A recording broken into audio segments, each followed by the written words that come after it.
Lahore high court نے election commission of Pakistan کا متعلقہ حلقے سے پولنگ ایجنٹس مقرر کرنے کا نوٹیفیکیشن معطل کر دیا ہے۔ عدالت نے ریمارکس دیے کہ آج تک ایسا نہیں ہوا جس میں دونوں فریق کہیں کہ الیکشن ٹھیک ہوئے۔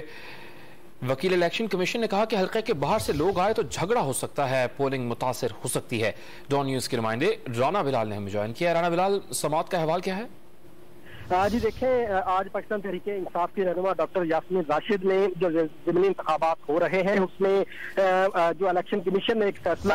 دیا تھا کہ جو متعلقہ حلقہ ہے اسی سے ہی پولنگ ایجنٹ جو ہے وہ لیے جائیں گے۔ اس الیکشن کمیشن کے فیصلے کو لاہور ہائی کورٹ میں چیلنج کیا تھا اور لاہور ہائی کورٹ نے آج سماعت کرتے ہوئے الیکشن کمیشن کا متعلقہ حلقے سے پولنگ ایجنٹس مقرر کرنے کا جو نوٹیفیکیشن ہے اسے معطل کر دیا ہے، اور ساتھ ہی ساتھ عدالت نے یہ بھی واضح کیا ہے کہ صرف ضمنی انتخابات کے لیے اس نوٹیفیکیشن کو معطل کیا جا رہا ہے، اور ضمنی انتخابات کے بعد الیکشن کمیشن رولز میں ترمیم کر کے پولنگ ایجنٹس کی تقرری متعلقہ حلقے سے کرنے کا کہہ سکتا ہے۔ عدالت کی جانب سے پولیس اور انتظامیہ کو بھی یہ ہدایات جاری کی گئی ہے۔ ایڈوکیٹ جنرل پنجاب کو حکم دیا گیا ہے کہ پولیس اور انتظامیہ کو آگاہ کر دیے جائے کہ قانون کے دائرہ اختیار میں رہتے ہوئے جو ہے وہ تمام اپنی ڈیوٹی پرفارم کریں، کوئی بھی غیر قانونی کام کیا تو توہین عدالت کی کارروائی سامنے آ سکتی ہے۔ جو درخواست گزار ہے ان کا یہ کہنا تھا کہ جو الیکشن کمیشن کا پولنگ ایجنٹس کے حوالے سے فیصلہ ہے وہ غیر قانونی اور غیر آئینی ہے، جبکہ الیکشن کمیشن کے وکیل نے عدالت میں یہ موقف اختیار کیا کہ الیکشن کمیشن کے پاس اختیار ہے کہ وہ ایسا فیصلہ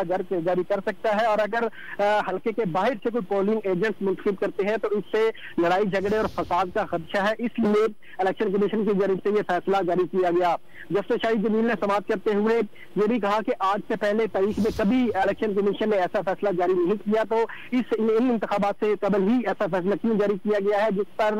عدالت کی جانب سے دلائل مکمل ہونے پر الیکشن کمیشن کا جو نوٹیفیکیشن ہے اسے معطل کر دیا ہے، اور اس کے ساتھ ساتھ ایڈوکیٹ جنرل پنجاب کو بھی ہدایات جاری کی گئی ہیں کہ قانون اور آئین کے دائرہ اختیار میں رہتے ہوئے پولیس اور انتظامیہ ان الیکشن کو کنڈکٹ کروائے، اور الیکشن کمیشن جو ہے وہ صاف اور شفاف الیکشن منعقد کروائے۔ رانا بلال، آپ کا بہت شکریہ۔